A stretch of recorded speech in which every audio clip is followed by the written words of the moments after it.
Are you ready to take your business to the next level? Every day there are countless books and articles that are published offering the key on how to make your business a success. It's easy to feel overwhelmed trying to keep up and run your business. That's why Deb Creer created the Business Power Hour. Keep up on the latest trends, best practices, and techniques for how to make your business a success. Let the Business Power Hour do the heavy work for you. Good morning, good morning. I am Deb Creer, and I am passionate about giving professionals the tools that they need to make themselves and their businesses as successful as possible. And I'm so excited. I love this month. I love the month that we focus on LinkedIn because it is such an important tool for every single person in business. Let me say that again. Every single person in business should be on LinkedIn. And it's funny. I saw somebody the other day who was saying, my son set up his first Facebook account. He's old enough to do that. And I sent a note, or I didn't actually send a note. I replied in the post. I said, has he set up his LinkedIn profile? Because it's never too early to be making contacts, to be setting all of that up. And, and it really is just such an important business tool for everybody to be using. So today we're going to have so much fun because we're going to be talking with the wonderful Donna Serdula. So welcome, Donna. Hi, Deb. Thank you so much for having me. Great. Well, let me tell people a little bit about you, and then we will dive into this because you've got tons of great content. So Donna Serdula pioneered the concept of LinkedIn profile optimization, realizing early on that the LinkedIn profile was so much more than just an online resume. Your LinkedIn profile is a fantastic branding opportunity. A job change in 2006 led her back to LinkedIn as Donna looked for tools to help her build a sales territory.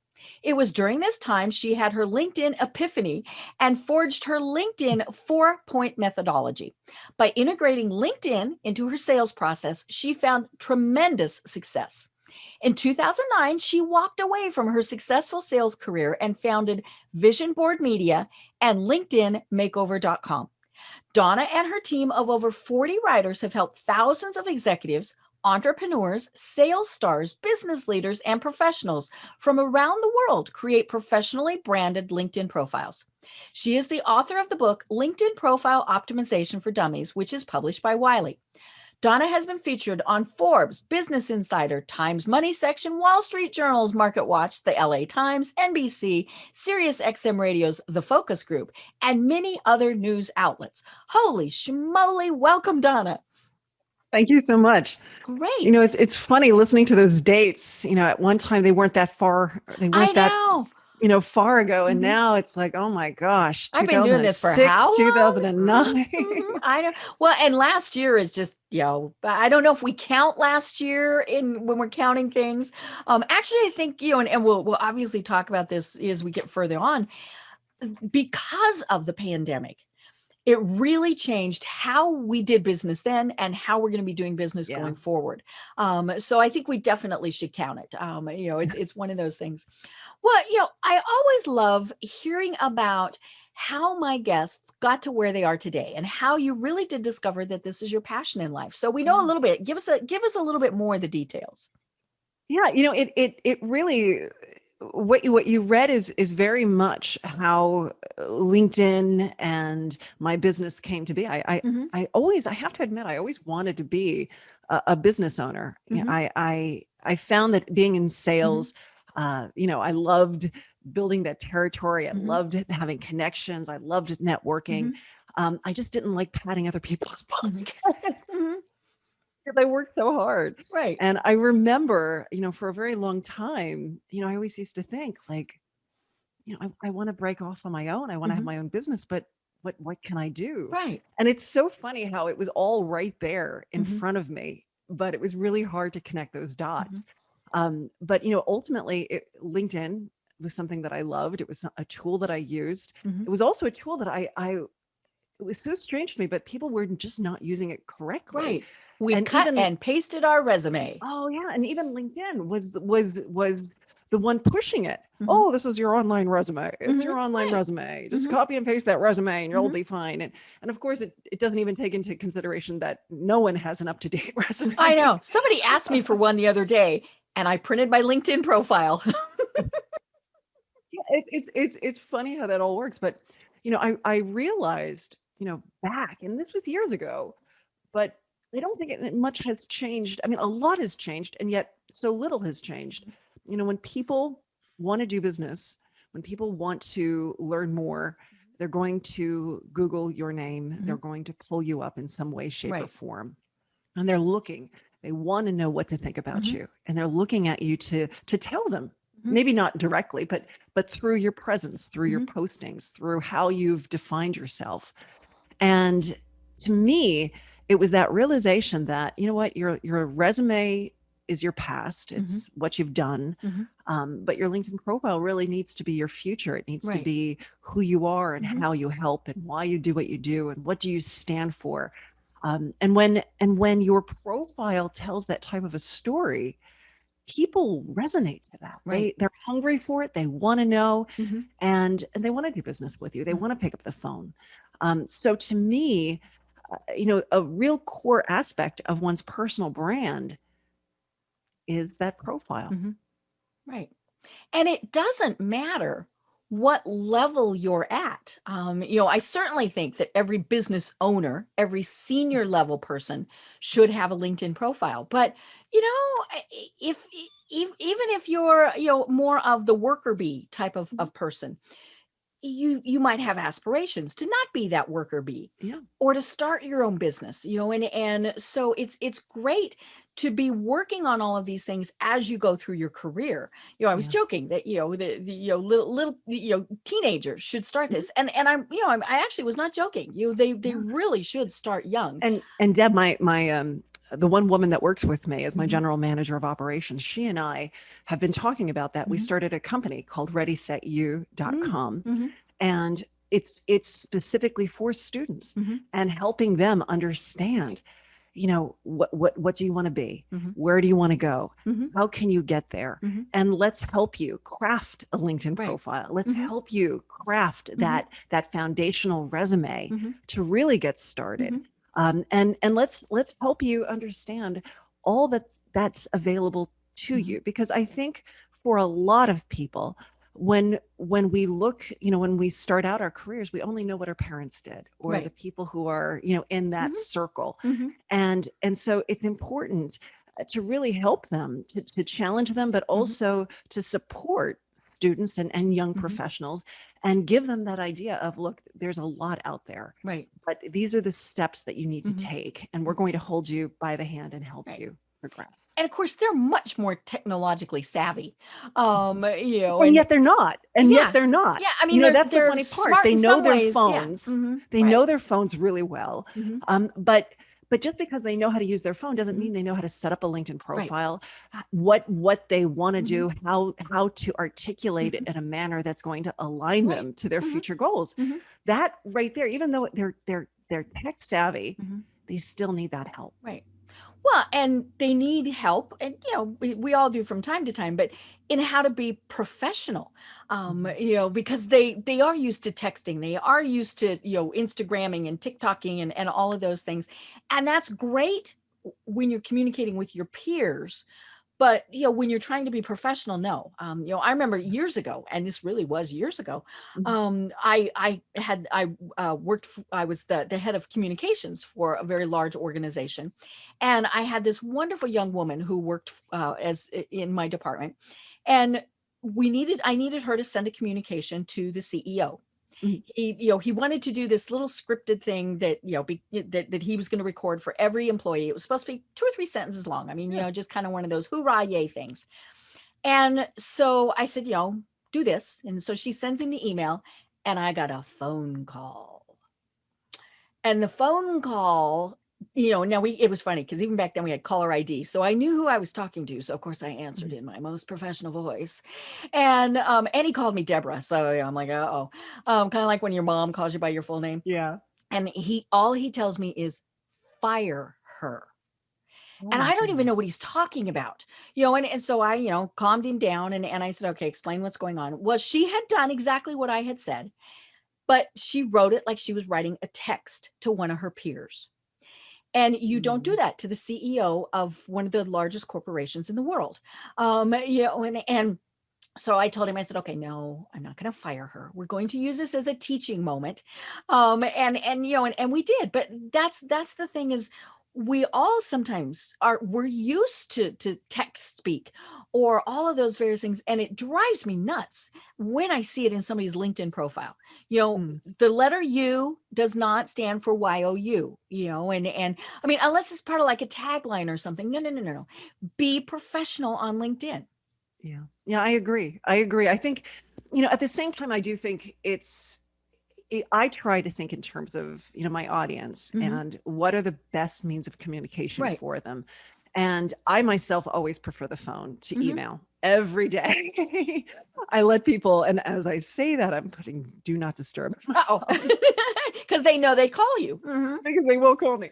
But, at the same time, I also, look at WhatsApp and, I make sure that my office phone has the text capabilities because, there's so many different ways that people communicate nowadays.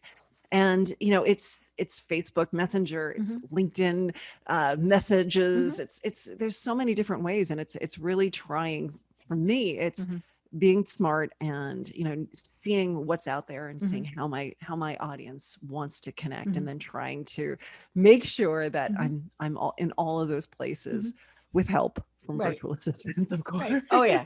Because it can be overwhelming. And it's, I have probably 5 LinkedIn messages right now that I need to respond to, and who knows how many on Facebook. And I think I've got a couple texts and, oh my gosh, I haven't opened my email yet, and so all of these various things, and that is part of why we do text speak when we're messaging and things like that. But, it's just the way we do business anymore. Yeah. You know what I thought was really funny, Deb, and I don't know if you found this to be true as well, but when LinkedIn introduced their more, I don't even want to call it souped up messaging because I don't know if it's more souped up than it used to be, but maybe it's more robust, whatever it is. They included the animated GIFs to sort of punctuate. And I remember when I first saw these animated GIFs, I thought, professional. I will never use this. This is terrible. I use them all the time now. Yeah. Oh yeah. It does drive me nuts when LinkedIn does the, we have to do something because Facebook does it type of thing. Yeah. But it's just the way things are. It lightens up the communication. Right. Like what I was so against in the very beginning, I've really grown to embrace. Right. So well, and I think you just made a really important point. So many people think that LinkedIn is stodgy and for the old people and, I mean, obviously those that think that it's just for a job search, but they do think that it has to be, be so right. Because professional serious. Doesn't mean boring, right? Professional doesn't mean that you have, it just means that you want to keep yourself a little bit more in check. You want to dive deep. You want to have these, good relationships. But you don't want to overexpose, right. I think. Yeah. And you don't want to assume. Right. And clearly you have to be doing what is right for your personality. If you're not the person that's going to send a cute little emoji, well, then you shouldn't be the person sending the cute little emoji. But, we do need to lighten stuff up. And it was so cute. I was reading your book. Okay. Let's pitch the book again. Hold the book up. Hold the book up. Hold the book up. You have to be Vanna because I have the digital version.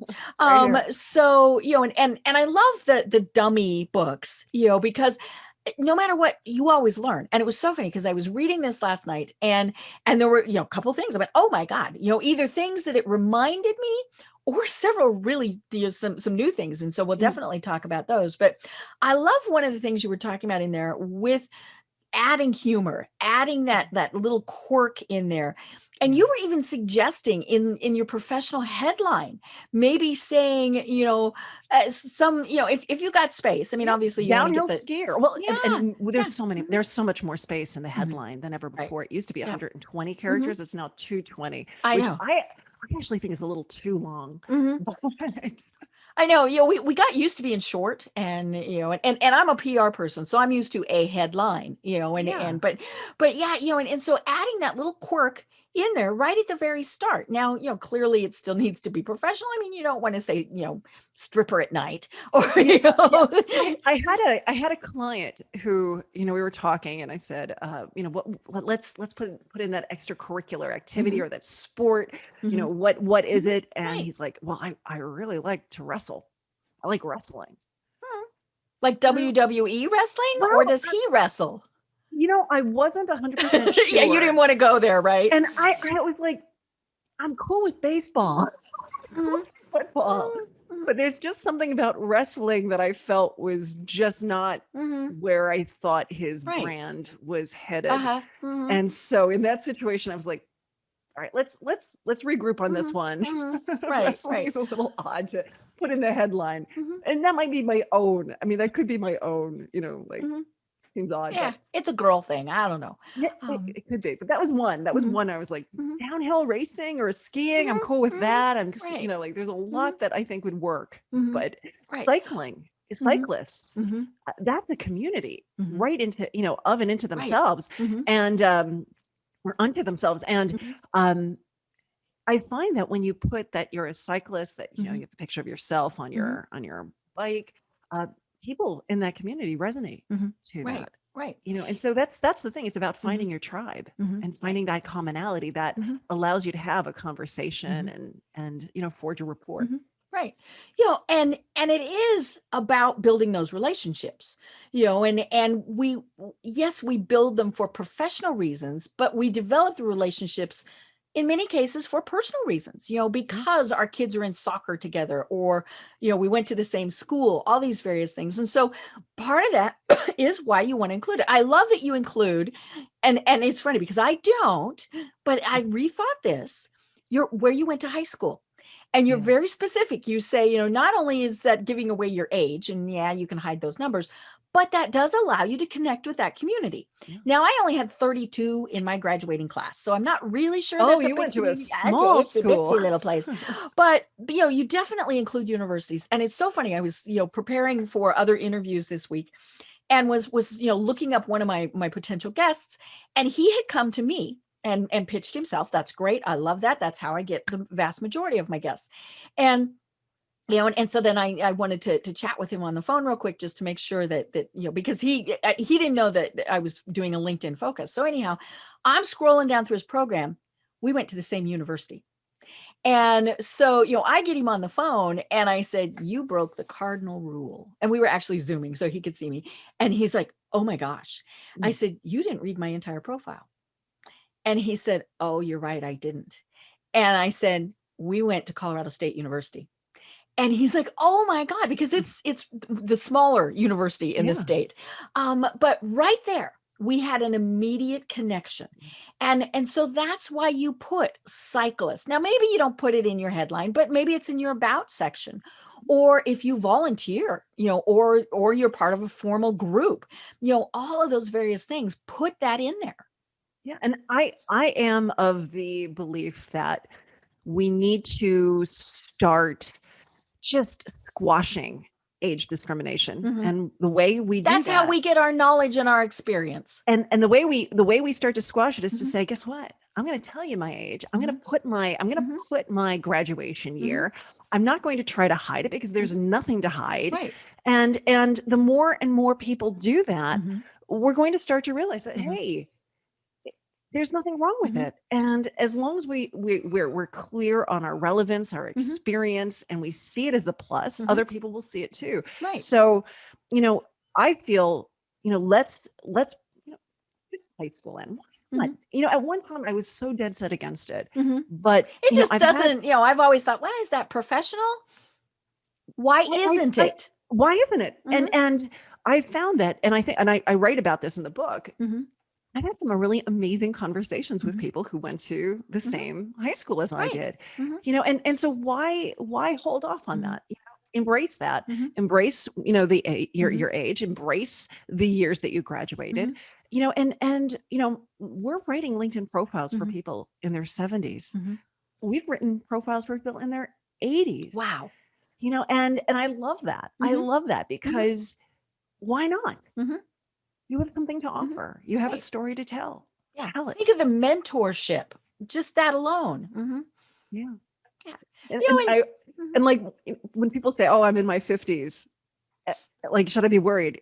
mhm. Yeah. How many more years do you have? You have a lot of I years know. left. I'm like, I'm sorry, that's halfway. You know? Still a lot of years left. Like, please. I mean, that would be horrible if at 50 Mhm. you're over the hill. Right. Oh yeah, It's yeah. horrifying. Now, I do admit that my hair is not exactly this color normally, but that's Well, just a total mine vanity isn't. thing. I know, and that, and but I've got, when I went to college, I have those dates in there. And so it's yeah. Now, granted, college doesn't always indicate, No, there's a lot of people that didn't go to yeah, a college lot of straight out of high non-traditional school, age. Yeah. but you can kind of start guessing somebody's age. And it's really funny. I mean, I look, especially if I'm getting ready to interview somebody, I look first of all, oh, are they close to my age? And so we're going to bond that way. Mhm. Or I also look for the opposite. I mean, I absolutely love talking to millennials. Yeah. And for all of these people that go ew and make faces. Now, granted, I'm dealing with the millennials that are in business, have done all Yeah. these fabulous things, but I love it because they have such, in many ways, they have a different outlook, Yeah. but they also, they realize they have to be incredibly professional. I mean, when I talk to 1920, I guess that's too young to even be a millennial, but somebody who's in their early 20s and they've started their own business and Yeah. it might be making 6, 7 figures. Okay. Oh, holy schmoly. And then of course it's really cool when I go and they've got a very complete LinkedIn profile. Mhm. Yeah. To me, when I visit a person's profile, you're visiting because you want to learn Mhm. more, and Right. it's Mhm. tell them, Mhm. give them that Mhm. information. And I do think that, we write profiles, with Ready Set You, who Mhm. are students and young professionals. Those Mhm. are more of the generation, what is it, Mhm. Z, I guess, at this point. We've run out of alphabet. I guess I don't know what happens. Yeah, I'm Gen X. Mhm. Mhm. So, Z's there, but Mhm. it's to me, it's hard to write about yourself. Mhm. Oh, it's really hard to write about So yourself. hard. And I really do believe that, one of the best ways to really get ahead in life is to recognize that there are experts who are Mhm. there to Right. help you. Mhm. And there are times when you have to Mhm. invest. You have to invest in your Mhm. future. You have to invest in yourself. Mhm. And when I say invest in yourself, I'm not talking about, buying furniture or Mhm. something like Right. that, but Right. really, look and say, Mhm. how can I move forward? How Mhm. can I spread my wings? Mhm. And what do I need to be able to do it? Mhm. And yeah, you can do it yourself. I mean, and you Mhm. could buy my book. Mhm. There's nothing, and that's a fabulous, small Mhm. investment. But if you find that the book is sitting on your Mhm. shelf and every odious task Mhm. more attractive Mhm. than sitting down and writing your Mhm. profile or Mhm. writing your resume or putting together a bio. Mhm. It's time to outsource. Mhm. Right. It's Right. just time to outsource. Well, and when you outsource with the right professionals, because it's not just that you're talking to a content writer, a copywriter, a creative writer. Writing LinkedIn profiles is very specific. Mhm. And one of the things you talk about in your book is who are you writing it for? Yeah. And we've talked about this several times during these interviews, is why are you on LinkedIn? I Yeah. got on LinkedIn because everybody else got on LinkedIn and we were all told, hey, you should be on LinkedIn. And then I did the let's let it sit and do absolutely nothing for 5, 10 years. Mhm. And then it was like, oh, you basically had to start over, right? But that you really need to know why you're there and who it is that you're talking to. I mean, what the heck are you trying to accomplish? Yeah. And that's where your about section is so important, because it really is one of the first things people read. Yeah. And even if you're doing it as part of a job search, that's the recruiter, the hiring manager, whoever, they read that part first. Then they Yeah. go further on. But actually, I tell people, it is your first interview, and if you don't knock it out of the park with that, they don't go any further, and they don't call you in. If they don't see what they like on your LinkedIn profile, more than likely they're going to go to the next 200 people they've got who applied for that job. Yeah. And that profile tells everything, it gives them a really good sense. And you have to realize it's a competitive world out there, Right. But going back to, the goal, and what I find is it helps to give the example. And it's, if you're in sales and you're in sales with a goal of selling to, and increasing your territory and helping more people, you don't want a profile that's focused in on your prospecting calls, Right. how you don't mind asking for the check, because that would turn off your target audience of, prospects and leads and potential clients. But on the flip side, if you're in sales and you're looking for a new job, you want to be able to definitely talk about what kind of a, sales, model do you utilize? Are you a solution seller, are you a social seller, however it might work. You want to talk more to that recruiter or that hiring manager. So the story really does change, and your LinkedIn profile is something that isn't written in stone. It should be changing, and you should be going in there and really thinking, all right, what has changed? Because I mean, even myself, it was funny. It was just, I think it was like 2.5 years ago, I was reading my bio, and I thought, this is the bio from when I first started the business. It's not the bio for who I am today. And a lot of times these things get away from us because we're so focused on other things. So, and I find that when I work with my clients, so much of it is really trying to figure out what is your current story and where do you want to go, and let's align that, and a lot of times it's really about recalibrating and realizing this is who you are, this is where you're going, and let's make sure that we capture that. Yeah. And you said one of the absolute keywords in there, current. I mean, everybody who is listening to this, who is watching this, really think about, when was the last time, not only did you go into LinkedIn, but because we're thinking that, okay, hopefully because they're watching this, they're listening to this, they're, but when did you update something? And not provide a post or something like that.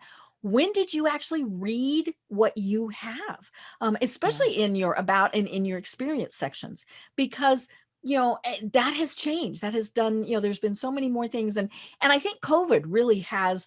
It's given us different skill sets. We've learned, oh, okay, well, because how many people can now put on their resume managed remote teams, or put it in their LinkedIn profile, right? Or successfully worked remotely.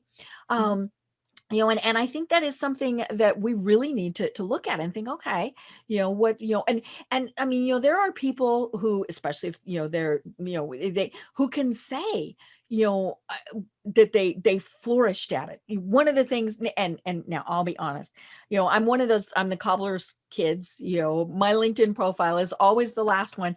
And it's so funny because as we are recording this, it is on my big to-do list that I have to get my profile redone before the programs launch. And we'll talk about several of the things that I don't like in my profile, but it's one of the things that I went through fairly recently and changed. I'm a professional speaker. So, now if we're professional speakers, we have to be able to do it remotely. Yeah.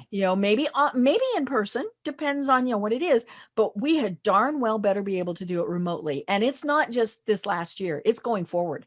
I think so many businesses are going to go, ooh, we like this. We don't like spending thousands of dollars to send our people to conferences when we can have Donna just do a 1-hour presentation, and all of these various things. So, just adding online webinar. I mean, we're going to talk about those key words, but, adding all of those words that people are looking for now. Now, obviously you can't be lying about it. You can't say, oh, I can do an online presentation, but I don't have a camera, or things like that. But yeah, when was the last time you looked at your profile and thought, okay, this needs beefed up, changed, whatever? And I think it's hard for people. I think in some ways there's that part that it's hard to write about yourself too. Right. It's hard, to just do it. Right. Right. Yeah. In some ways, I think people don't like that discomfort of Mhm. actually being very thoughtful Mhm. and, going Mhm. internally and saying, all right, am I happy where I am? Mhm. Do I Mhm. really love what I'm doing? Mhm. Because those are some of the questions Mhm. you should be asking as Right. well. It's not just, are my skills up to Mhm. date, Mhm. but, when was the last time I asked for more Mhm. responsibility? Right. When was the last time I raised my hand and Mhm. said, let Mhm. me try Mhm. something new, something Mhm. different? Right. And I think we do need to be doing that. And Mhm. I love that we have a tool, Mhm. LinkedIn and that profile Mhm. that gives us an excuse, a reason Mhm. to have some of these Right. conversations with ourselves Mhm. and to say, why am I doing this? And do Mhm. I love it? And if I don't Mhm. like it, what do I want to be doing? Right. Yeah.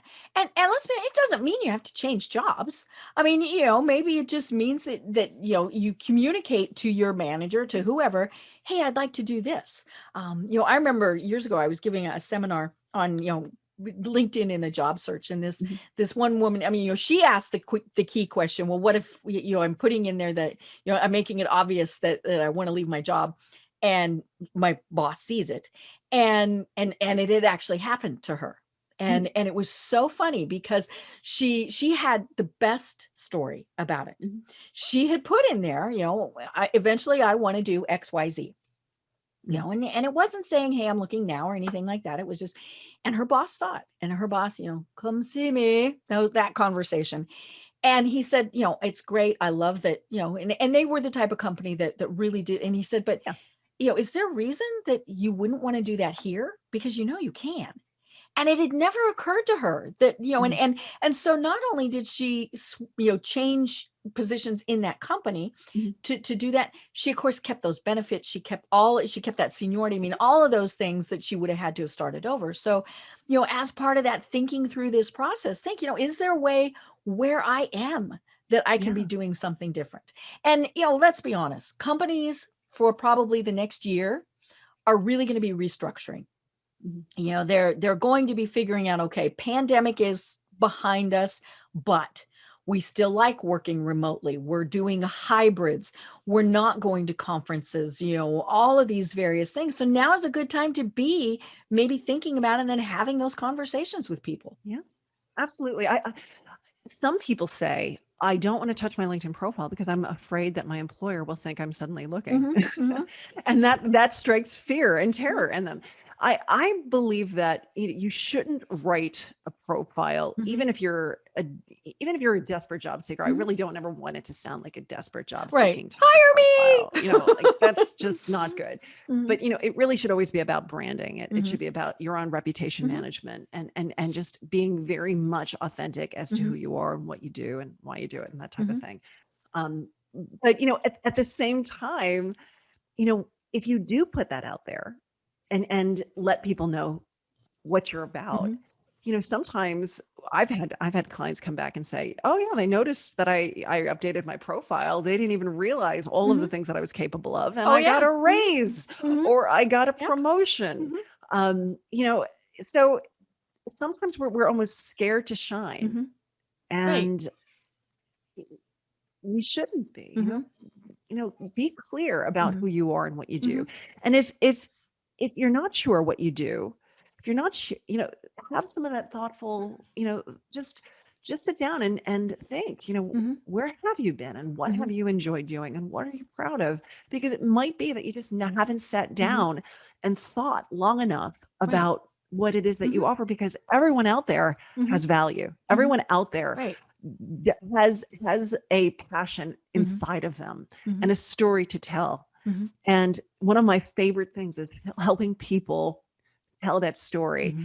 and then seeing that recognition of, oh my God, Right. I I know, do these they're like, things. ooh, who is this person? Yeah, I didn't Hmm. realize how much I brought to the Hmm. table. And that to me is it's a beautiful, Hmm. beautiful thing Right. to see Right. and experience. Hmm.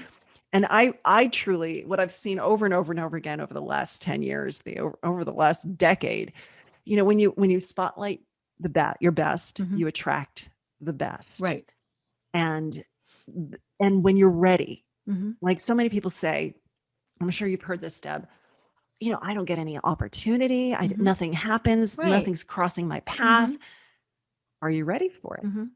Do you have a Right. resume Are you that you're almost not putting out those "Don't Yeah, approach me" signs? they are. They Mhm. are because Mhm. the universe isn't going to deliver if Right. if there's no Mhm. space in your life, if you're not ready for it. Mhm. So is your resume Mhm. up to date? Is it Mhm. accomplishment driven? Mhm. Do you have a profile that tells a story? Mhm. Do you have a bio in your back pocket? Do you have all of these things ready Mhm. to go? And oddly enough, when you do, that's when Things opportunity happen. starts. Mhm. Yeah. Right, right. And it's there's so many things. I think businesses should encourage their employees to have those current profiles because it makes them look good too. You Well, know, the client, the employees become brand ambassadors, right. Yes. and that was a huge issue I Mhm. had back in, oh my goodness, when I first started the business in the first 5 years Mhm. of it. I'd approach these CEOs and I'd say, you should get all of your employees' Mhm. profiles optimized. I Yep. can't do that. They'll get No, they get poached. hired I wouldn't away want from that. us. I want them to look terrible. Mhm. But the times have changed, Mhm. and if you want to attract rock Mhm. star talent, you better show that you have Right. rock star Right. talent there Yeah. because that's who they want to Mhm. work with. Right. Yeah, because it comes back to what you were saying at the very start. We research people, Mhm. whether we're wanting to work somewhere, work with someone, hire them, have a professional, all those various things. We're looking at them. Mhm. And we are going to people's LinkedIn profiles. And if they don't have a current picture, oh my gosh, there is no excuse anymore to go to somebody's profile and have the ghost image Oh, or well, you know what I'm finding, Deb, and this is something I think everyone that's listening should do. I am finding that more and more people, it looks like they don't have a profile mhm. picture, but they do.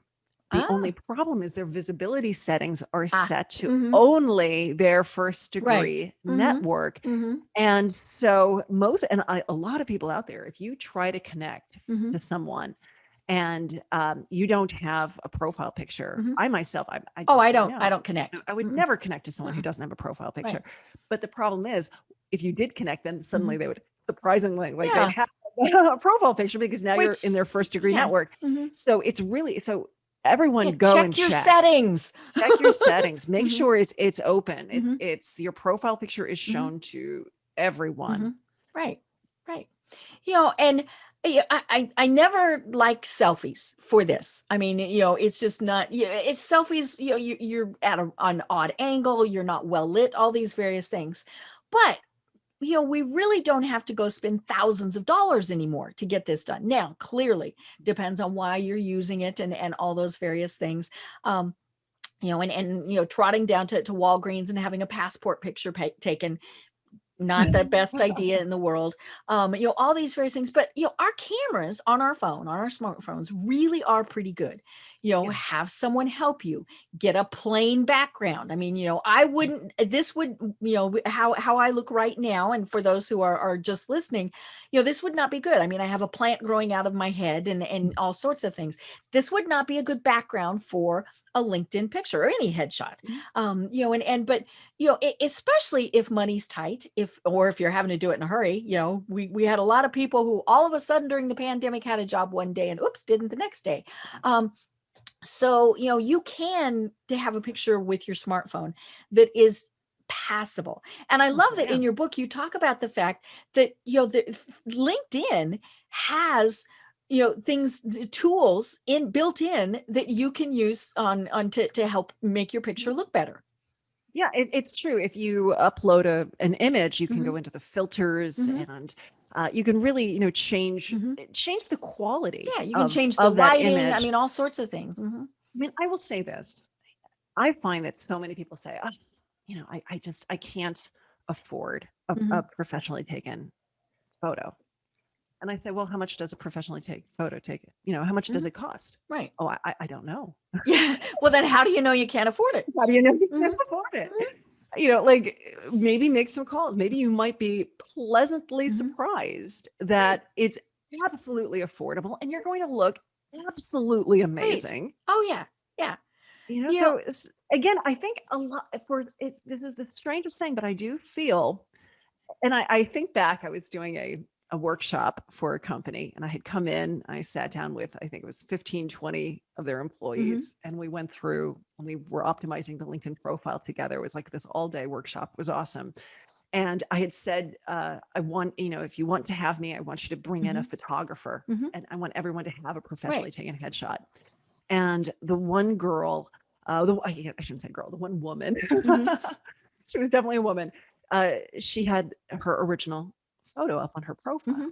And I said, I know that you have a professionally taken headshot. Where is it? And she said, well, I didn't like it. I'm not comfortable with it. I said, show it to me. Yeah. Why? Let me see it. And she brings up, and she looks amazing. She looks like a leader. She looks just so professional. And I said to her, this is gorgeous. That's not me. I said, that's not you now. It's who you want to be. That's who you can be. And it is you now, because we just took this picture. But I said, you're in the midst of growth. And this feeling of discomfort is just because you haven't existed within this, in this sphere for very long. I said, I'm going to challenge you to upload this picture and feel that awkwardness, feel that discomfort. And I said, the longer you feel it, the more you're going to start to recognize that is you. This is who you can be. And what do I need to do to get there? And she was already there. She didn't even realize it. She was already there. But so many people feel that. I'm not going to get that professionally taken photo because I'm going to look awesome. And I don't know if I'm ready for that. Trust me, guys, you are ready for it. Oh, yeah. And I had mine done again in December, which then, of course, meant a whole rebranding, right? Of everything, because you can't just change your picture. You have to do, okay. So, but it was, first of all, I love working with my photographer, who is Laura K. Stone, for anybody here in Atlanta.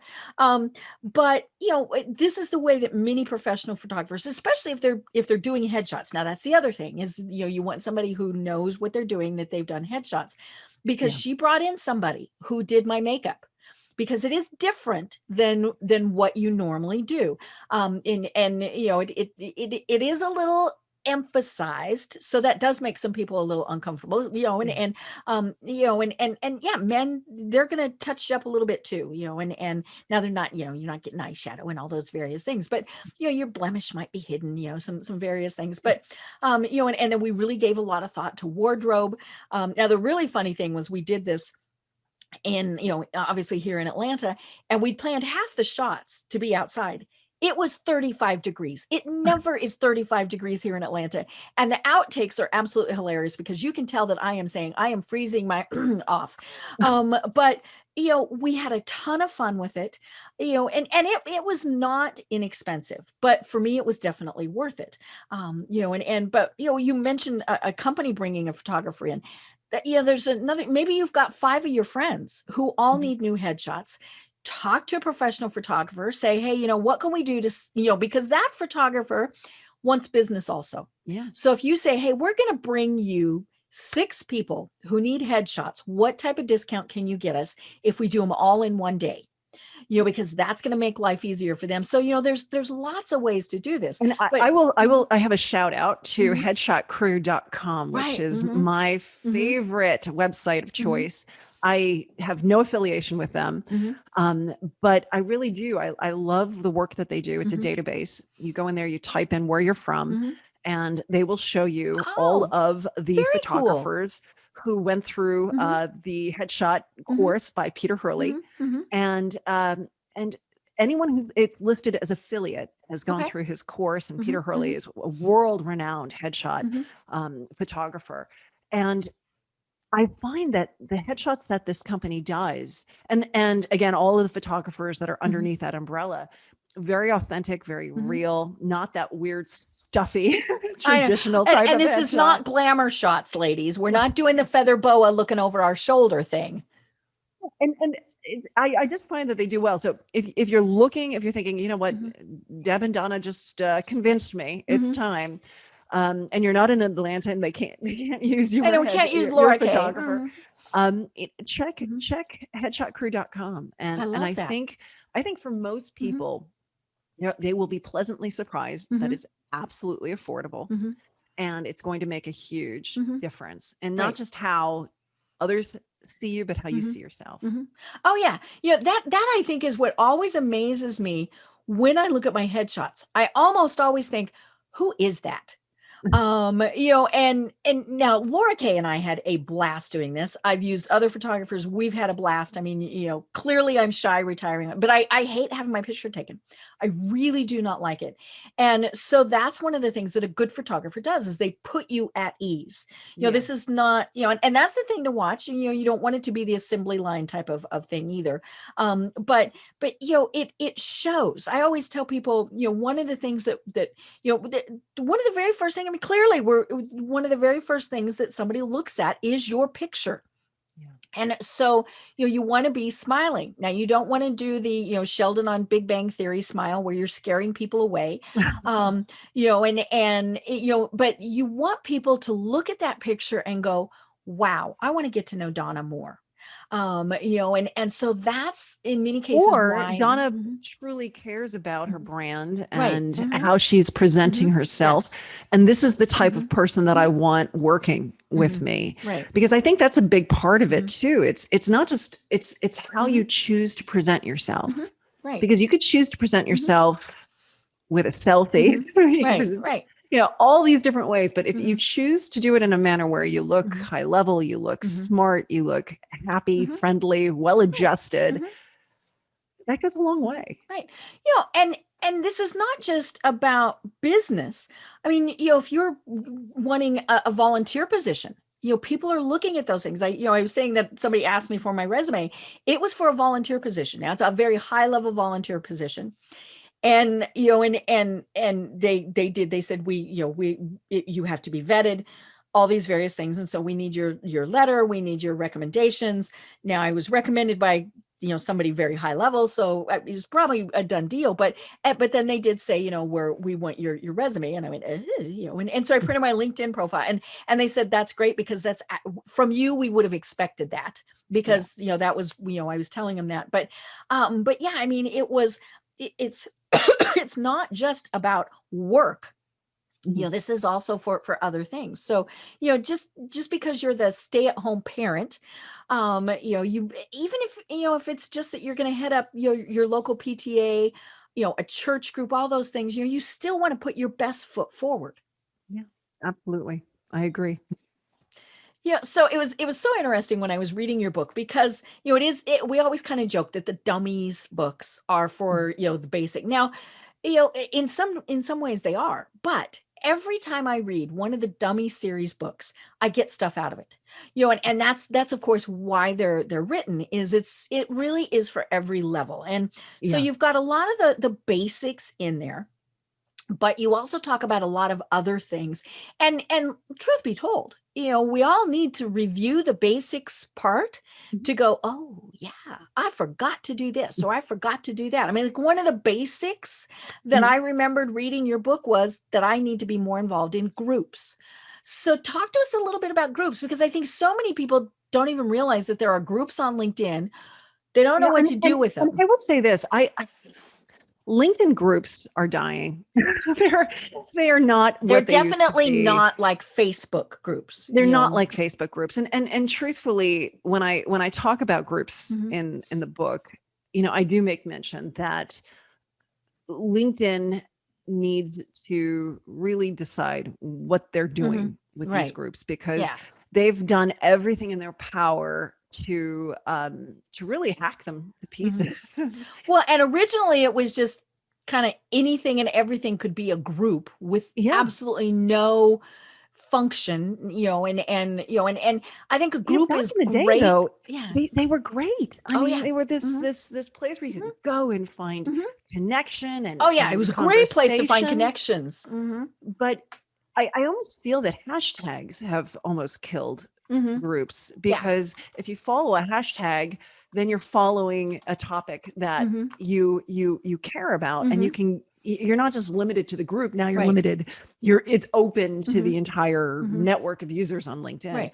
Right. My thought has always been with groups, you want to join groups that have a large amount of users. And that then expands your third degree network. Right. So and you you'll can get communicate found with more. them because you're directly with them because you're members of the same group. Yes. But even more so, it's about expanding your network, your first, second, and third degree network. And the groups go to the third degree. Because when a person is searching LinkedIn, if they're searching by name, they're searching the entire database of users. But if you are searching by keyword, you are searching your first, your second, and your third degree network. Yeah, And that's if why the it's not person- alphabetical when it comes up. It's coming up by priority. Yeah, exactly. And so, so if you want to be found, or if you want to find, and you don't want to spend a lot of money on the premium packages that are out there, like the recruiter packages, you do need to be in networks. And the easiest way to get yourself into the most amount of networks in a manner that is okay through LinkedIn is by joining groups. Right. So I don't want to get people thinking, oh, I'm telling you to go join a group and be active in the group. If you can find a group that is on LinkedIn that is active and it's being currently and maintained, specifically to what you're looking for. go and have fun. But I also want to warn people they're very far and few between at this point. Yeah. It really was something that we all went, oh my gosh, let's create groups. And then poof, we haven't done much. Now, here was one of my ahas, and I'd heard somebody talk about this. And this was when I was reading your book. It was like this, oh my gosh, moment.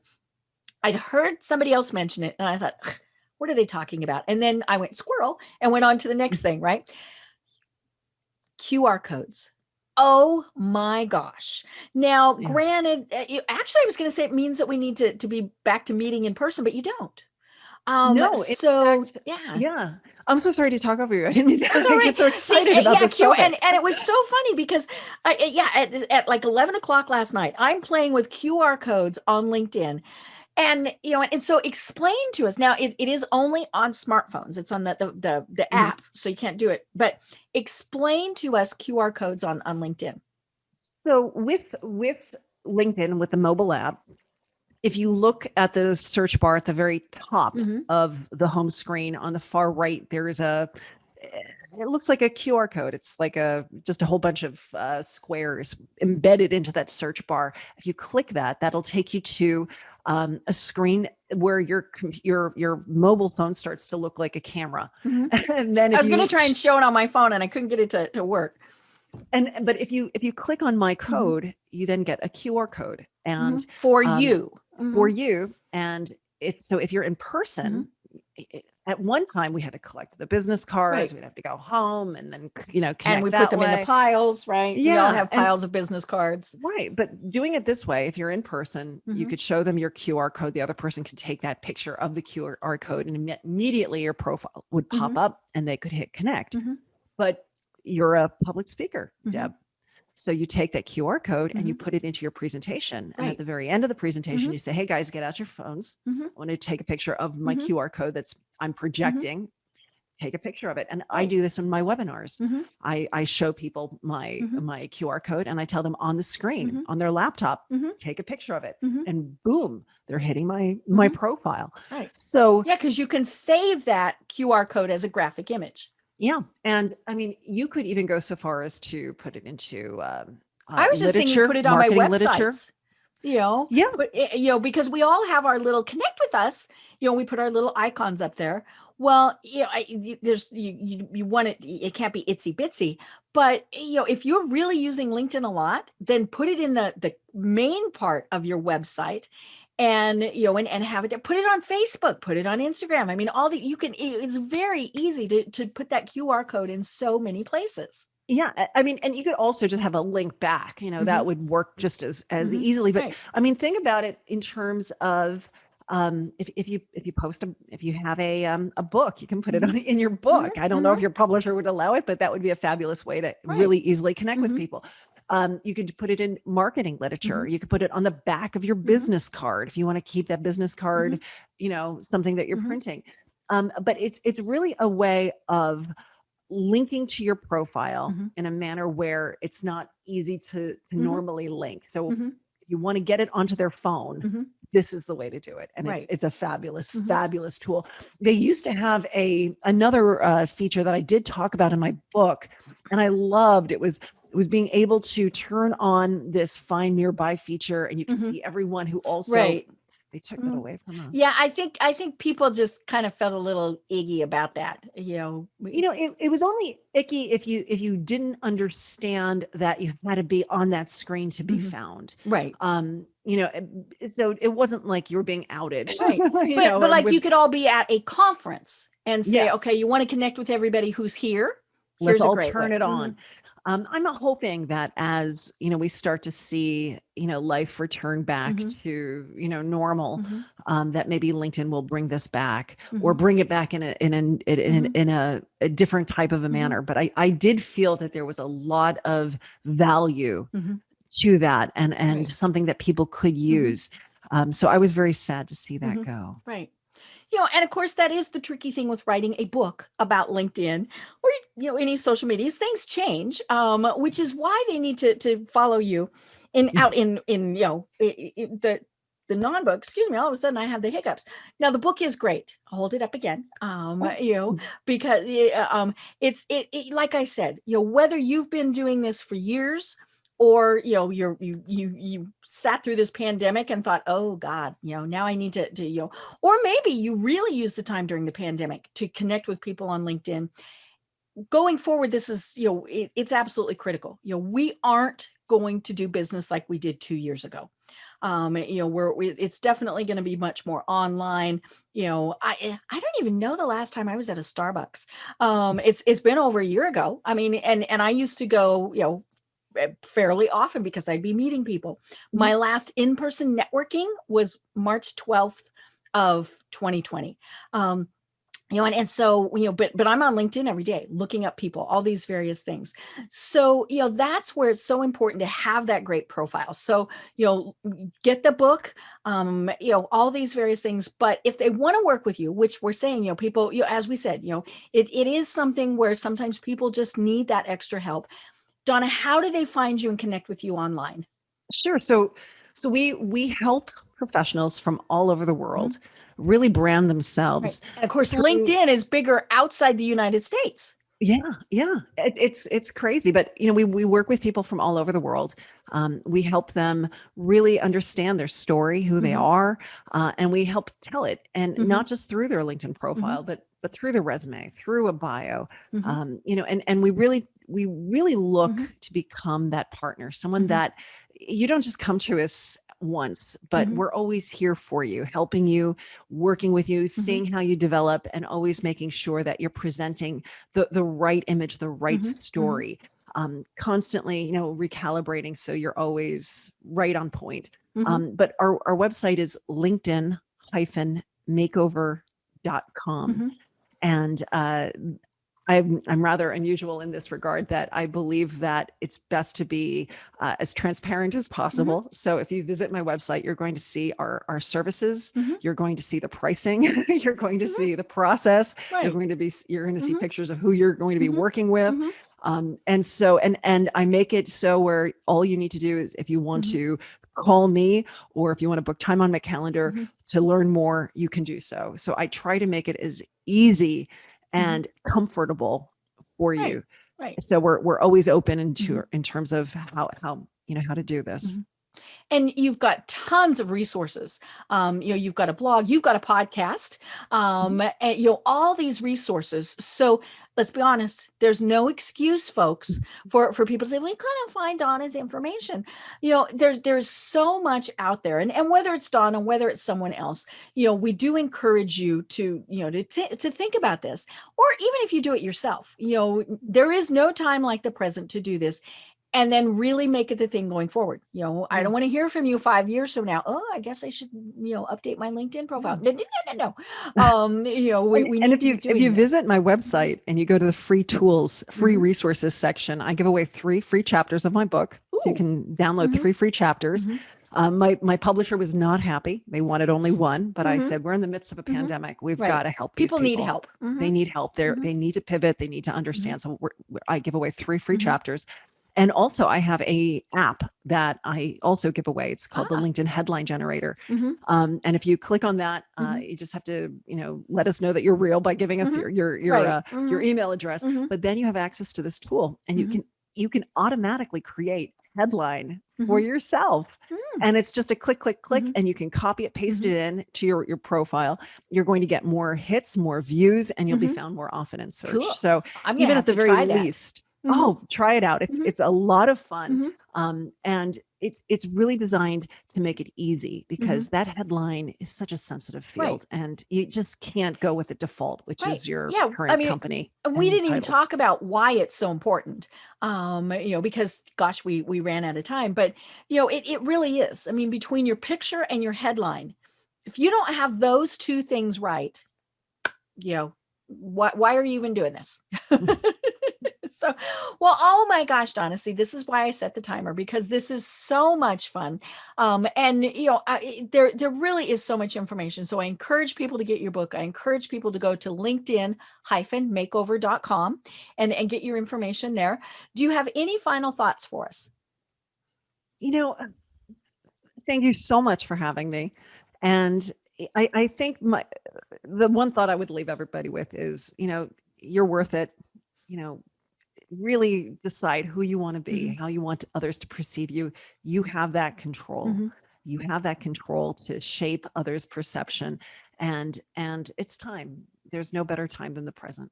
Great. I love it. Well, I've been having just such a fun discussion with Donna Serdula. I'm Deb Creer. And until next time, everyone have a great day. Tune in for our next program for even more trends, best practices, and techniques for how to make your business a success. The Business Power Hour, hosted by Deb Creer, is proud to be part of the C-Suite Network.